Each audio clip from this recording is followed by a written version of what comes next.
नांदेडचे खासदार वसंत चव्हाण यांचं निधन. हैदराबादमधील रुग्णालयात घेतला अखेरचा श्वास. वसंत चव्हाण यांच्यावर उद्या अंत्यसंस्कार होणार.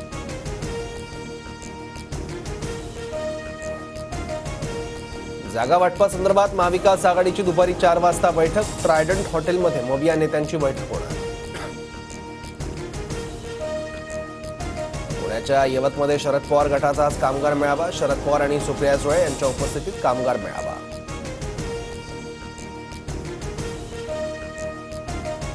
कर्जत जामखेडचे पवार गटाचे तालुका अध्यक्ष मधुकर राळभात यांचा राजीनामा. रोहित पवारांनी कार्यकर्त्यांना दुय्यम वागणूक दिल्याचा आरोप. कर्नाटकचे सरकार पाडण्यासाठी भाजपकडून 100 कोटींची ऑफर, पण मी नकार दिला. ऑडिओ क्लिप योग्य वेळी बाहेर काढू. काँग्रेस आमदार रवी किशन गौडा यांच्या दाव्यानं खळबळ.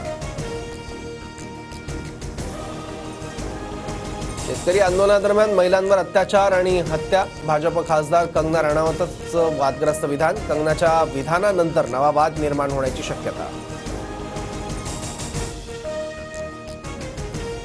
वरुण सरदेसाईंची वांद्रे पूर्व विधानसभा प्रमुख म्हणून नियुक्ती. ठाकरे गटाकडून वांद्रे पूर्वसाठी चांदिवलीची जागा सोडण्याची तयारी. निशांत सिद्दीकी विरुद्ध वरुण सरदेसाईंची लढत होण्याची शक्यता.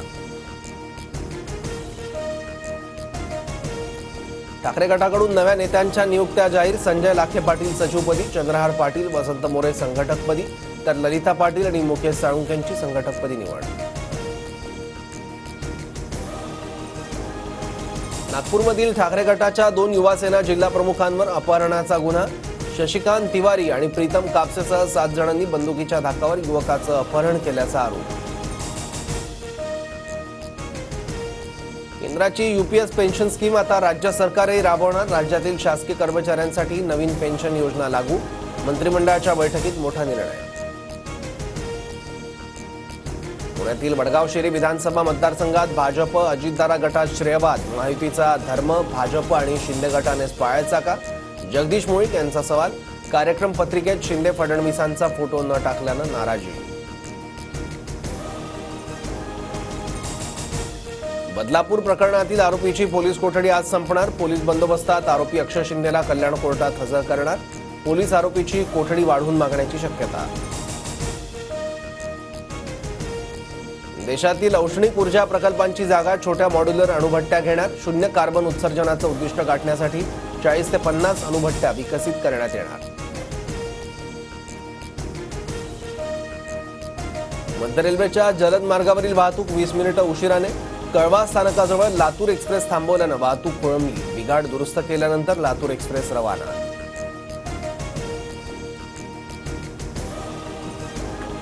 आधार कार्ड अपडेट करण्यासाठी मुदतवाढ. 14 सप्टेंबरपर्यंत बायोमेट्रिक नोंदी अपडेट करणं किंवा फोटो बदलण्यासाठीच्या सुविधेचा मोफत लाभ घेता येणार. सरकारकडून पॅरासिटामॉलचं 156 फिक्स्ड डोस कॉम्बिनेशन औषधांवर बंदी.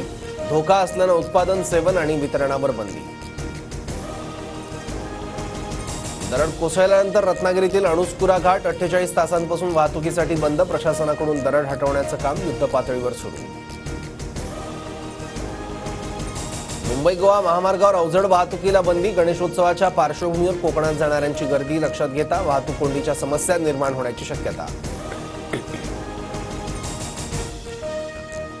राज्यभरातील गटप्रवर्तकांसाठी आनंदाची बातमी. गटप्रवर्तकांच्या मानधनात 4000 रुपयांची वाढ. राज्य मंत्रिमंडळाच्या बैठकीत महत्त्वाचा निर्णय. सततच्या पावसामुळे नाशिकचं गंगापूर धरण 91% भरलं. धरणातून 7413 क्युसेकनं गोदावरी नदीत विसर्ग. रायगडसह पुणे सातारा जिल्ह्यांच्या घाट परिसरात अति जोरदार पावसाचा अंदाज. तर किनारपट्टीवर पुढील 2 दिवस पावसाचा जोर कायम राहण्याची शक्यता. मुंबईत आज मुसळधार पावसाचा अंदाज. ठाणे पालघर जिल्ह्यात देखील मुसळधार. पुढील 4 ते 5 दिवस पाऊस कायम राहण्याची शक्यता.